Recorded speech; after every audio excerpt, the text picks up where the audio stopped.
So my name is Vicky Kapuka, and I'm from YouHodler. We are a Swiss-based crypto company, and I'll be speaking a little bit on the obstacles of bridging Web 2 and Web 3, a little bit of lessons from the past.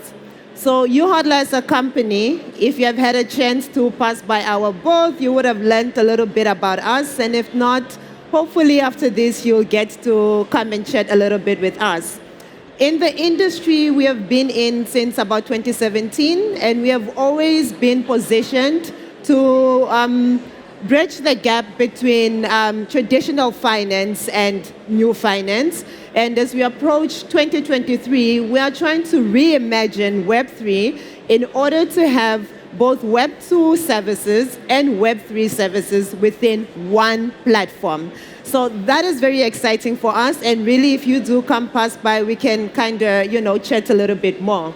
But obviously, as we move on with this new Web 2, Web 3 phenomenon, we do understand that we are going to have a little bit of obstacles as we go. And what we are trying to say is that as much as we are all very much excited for this, we need to work together, as a community in order to kind of find possible solutions for all the obstacles that we are going to come about. So if we, let's say, look at historical perspectives, and you have a look at, let's say, the adoption of internet or the adoption of normal payment services, there's always a gap in terms of how we move forward in terms of developing countries as well as developed countries. And one of the poets from the 17th century said that obviously no man is an island, and we need to work together. So what we say is that we are not an island in terms of how we move forward. We are a community. We are global. And when we talk about crypto, we are not talking about one country. We are talking about a whole entire community as we go. And funny fact is that a few days ago, I was at a regulatory training, and the regulator was kind of giving a few case scenarios about how a money transfer and people are sending money to different countries. And most of those countries were African countries. So he was trying to understand which of these transfers are more high risk. And obviously he made a comment to say it's the African countries because we don't have banks in Africa. We are in 2022. I don't know how that is actually relevant. But even when we speak about that, if you see the queues at money transfers, we understand that we shouldn't be queuing. We should be sending crypto to, somebody, to your sister that's in Africa, and be able to, go to an exchange and put that into fiat and pay wherever we can. But we can't do that. We literally cannot do that because there is a gap in terms of how we are evolving as a developed country as opposed to how the underdeveloped countries are evolving. It should be very simple. But obviously, when we talk about growing as a community, one of the biggest gaps that we face is the gap in adoption. So for us as a developed country, it might look like, yeah, but it's none of our problem. But we are literally missing out on a population of, in terms of Africa, 1.4 billion people. I think all of us that are here right now are able to provide our services to quite a lot of African businesses, but we can't, So we focus on, the developed side, whereby it's a little bit of the population.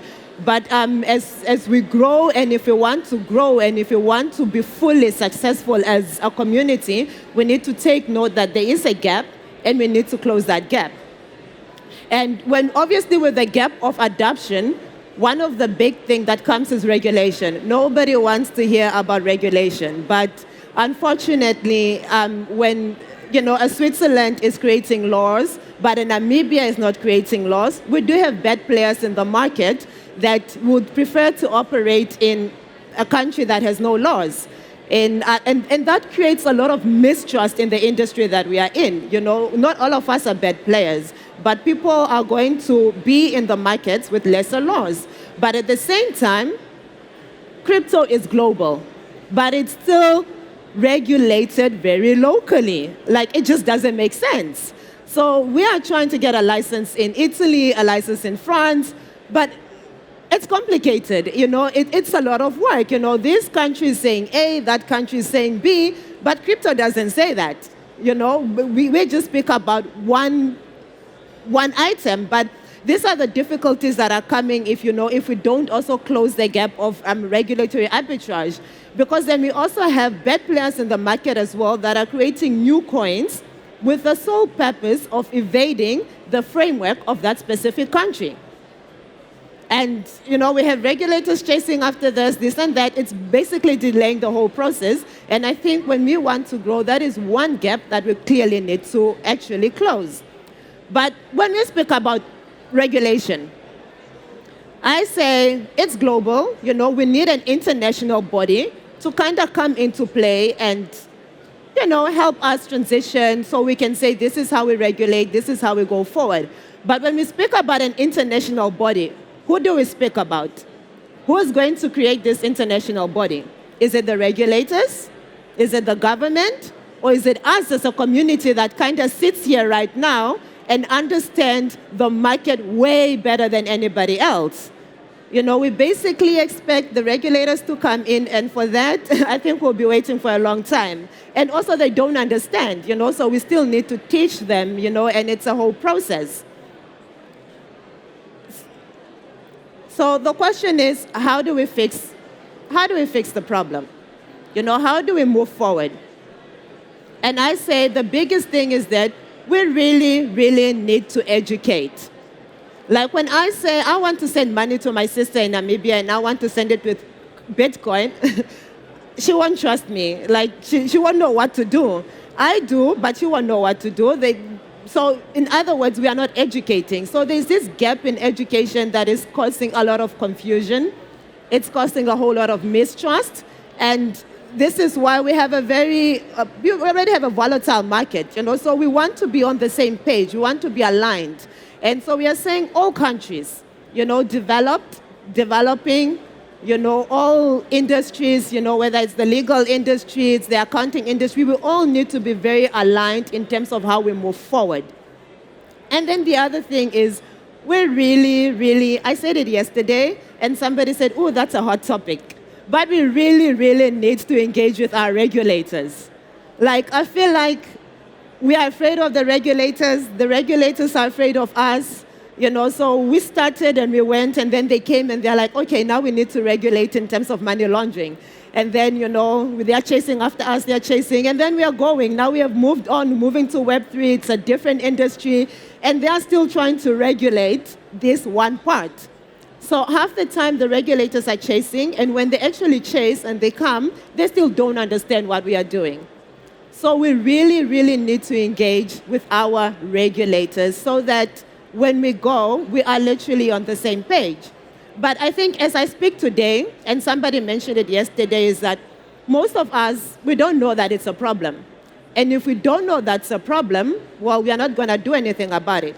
But let's say if I say it's a problem, do you even care that's a problem? So you actually need to know it's a problem. You need to care that it's actually a problem, and then would want to do something about it. Because I say, this is why lawyers are not invited, because when you put a legal and compliance person on stage, I'm just not come and talk about problems and problems the whole entire day. So we don't get invited to parties. I understand now. But for me as a millennial, somebody that comes from a developed country, I want global economic growth. I want financial independence. I want efficiency in terms of what I do. So I get to stand here and be like, you know what, there is a problem, and we need to find solutions to those problems. And, while we come to the end of it, this is a quote from, our CEO that says, to truly make this a successful endeavor, we need to simplify everything so it's intuitive and people-centric. But he says this because he had a recent interview in terms of how we are positioning the company towards a Web3 bank. It's Q1, Q2 that we are looking forward. So what he's saying is that the only way to actually evolve for a financial revolution, because we are evolving, it's to bridge the gap between traditional finance and new finance. And the only way to bridge that gap is simplicity and respect. And he says that to say, we need to respect the traditional organizations and institutions that have been in place. We need to respect them. We just can't, cut them out. That the systems were there for a reason. They have been working for a reason. But we need to take some of those services and bring them over towards Web3. And only through that, we are able to clearly bridge in a smoothly way. And with that, I really say thank you. And hopefully you do pass by our booth so that we can engage more as to how we plan on bridging that gap between Web 2 and Web 3 by providing a Web 3 bank in the next era. Thank you very much.